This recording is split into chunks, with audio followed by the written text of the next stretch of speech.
মানুষের অসম্পূর্ণ ভালোবাসাকে পূর্ণতা দিতে এবার ঈশানকে সঙ্গে করে নিয়ে মালদা ছুটে গেল আয়ুষ। হ্যাঁ বন্ধুরা, ভিডিওতে লাইক দিয়ে দেখতে থাকুন যে মুহূর্তে কিনা কুসুম অবশেষে মালদার নিজে এর পুরনো ভিটেতে গিয়ে ওঠে এবং সেখানে ওর ঠাকুমা যখন কিনা বলতে থাকে যে কী রে কুসুম, কতদিন বাদে তোকে দেখলাম, তোর গায়ে কলকাতার হাওয়া কি লাগলো যে তুই আমাদেরকে একদমই ভুলে গেলি? এখানে তো আসার একবারে নামগন্ধই নিলি না। সেদিন মায়ের কাজ শেষ করার জন্য এখানে এলি, যদিও তাও আবার পরদিনই ছুটে চলে গেলি পাগলের মতন ছুটতে ছুটতে। কী এমন বাড়িতে কাজ নিয়েছিস যেখানে কিনা তোকে ছাড়া একদমই সেখানে চলে না? না কি বলতো, ওদেরকে তোকে রীতিমতো অভ্যেসে পরিণত হয়ে গিয়েছে নাকি যে তোকে ছাড়া ওরা কোনো কারো কাজে পছন্দই করে না? বলতো এখানেও তো আসবি যাবি, এটা হাজার হোক তোর বাড়ি, এবং তার থেকেও বড় কথা তোর মায়ের শেষ স্মৃতিগুলো তো এখানেই জড়ে আছে। এই মায়ের শেষ স্মৃতির টানেও কি তোর আসতে মন যায় না বলতো?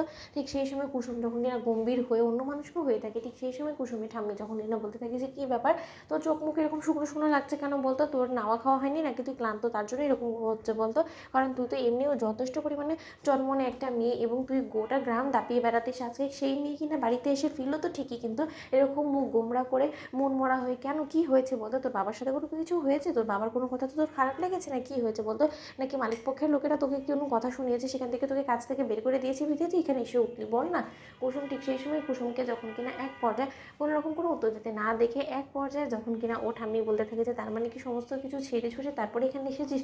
শোন, যা হয়েছে ওদের সমস্ত কিছু ছেড়ে সমস্ত কিছু ভুলে গিয়ে নতুন করে একটা শুরু করতো, তাহলে দেখবি তোর মনটাও ভালো লাগবে, এবং গ্রামটা ঘুরে দেখ, তোর পুরনো সেই সখীদের সঙ্গে তুই ঘোরাফেরা কর, দেখবি তোর মনটা এমনিতেই ভালো হয়ে যাবে। ঠিক সেই সময় কুসুম যখন কিনা মনে মনে বলতে থাকে যে তুমি ঠিকই বলেছো, নিজের অজান্তে হলো ঠাম্মি, পুরনো সমস্ত স্মৃতি আমাকে ভুলে যেতেই হবে, এবং ছোটো সাহেবের সঙ্গে কাটানো সেই বিশেষ সমস্ত মুহূর্তগুলোকে আমাকে ভুলে যেতে হবে।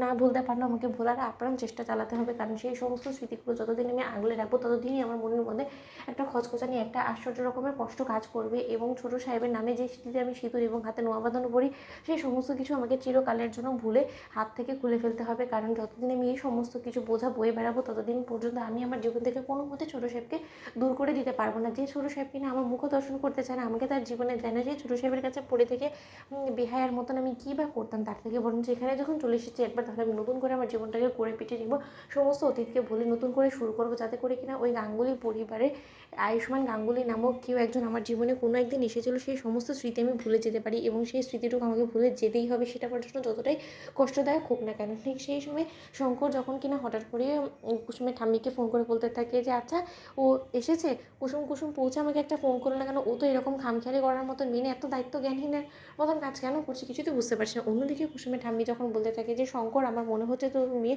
আঘাত পেয়ে কষ্ট পেয়ে এখানে এসেছে, নয়তো বা তোর মেয়ে আসার পর থেকে মুখ গোমড়া করে বসে আছে। তো বন্ধুরা, লাইক কমেন্ট শেয়ার করো, সাবস্ক্রাইব করতে ভুলো না।